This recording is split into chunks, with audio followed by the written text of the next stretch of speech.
Mateus 14. Por aquele tempo, ouviu o tetrarca Herodes a fama de Jesus e disse aos que o serviam: Este é João Batista.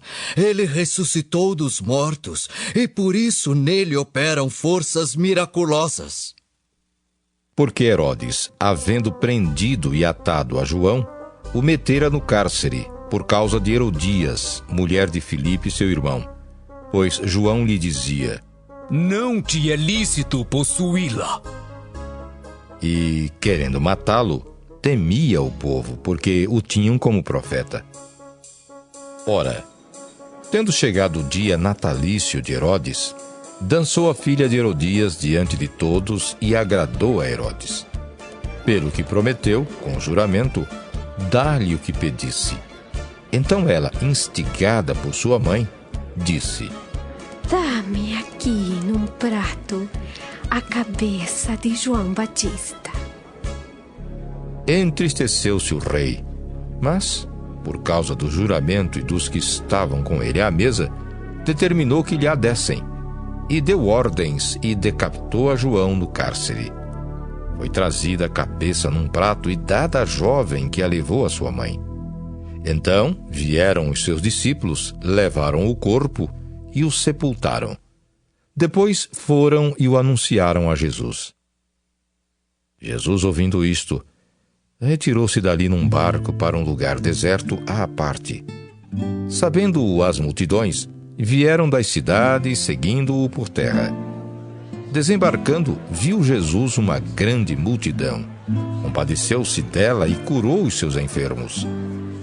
Ao cair da tarde, vieram os discípulos a Jesus e lhe disseram: O lugar é deserto e vai adiantada a hora. Despede, pois, as multidões para que, indo pelas aldeias, comprem para si o que comer. Jesus, porém, lhes disse: Não precisam retirar-se. Dai-lhes vós mesmos de comer. Mas eles responderam: Não temos aqui senão 5 pães e 2 peixes. Então ele disse: Trazei-mos. E tendo mandado que a multidão se assentasse sobre a relva, tomando os 5 pães e os 2 peixes, erguendo os olhos aos céus, os abençoou. Depois, tendo partido os pães, deu-os aos discípulos e estes às multidões. Todos comeram e se fartaram, e dos pedaços que sobejaram, recolheram ainda 12 cestos cheios. E os que comeram foram cerca de 5.000 homens, além de mulheres e crianças. Logo a seguir, compeliu Jesus os discípulos a embarcar e passar adiante dele para o outro lado, enquanto ele despedia as multidões. E despedidas as multidões, subiu ao monte a fim de orar sozinho. Em caindo a tarde, lá estava ele só. Entretanto, o barco já estava longe, a muitos estádios da terra, açoitado pelas ondas, porque o vento era contrário. Na 4ª vigília da noite, foi Jesus ter com eles andando por sobre o mar. E os discípulos, ao verem-no andando sobre as águas, ficaram aterrados e exclamaram: É um fantasma! E, tomados de medo, gritaram. Mas Jesus imediatamente lhes disse: Tende bom ânimo, sou eu. Não temais. Respondendo-lhe Pedro, disse: Se és tu, Senhor, manda-me ir ter contigo por sobre as águas.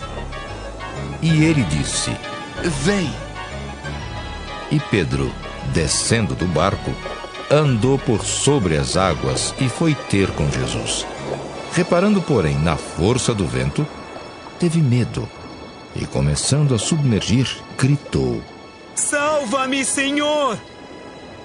E prontamente Jesus, estendendo a mão, tomou-o e lhe disse: Homem de pequena fé, por que duvidaste? Subindo ambos para o barco, cessou o vento. E os que estavam no barco o adoraram, dizendo: Verdadeiramente és filho de Deus! Então, estando já no outro lado, chegaram à terra em Genezaré.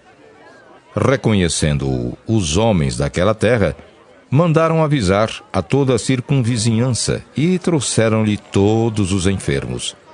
E lhe rogavam que ao menos pudessem tocar na orla da sua veste. E todos os que tocaram ficaram sãos.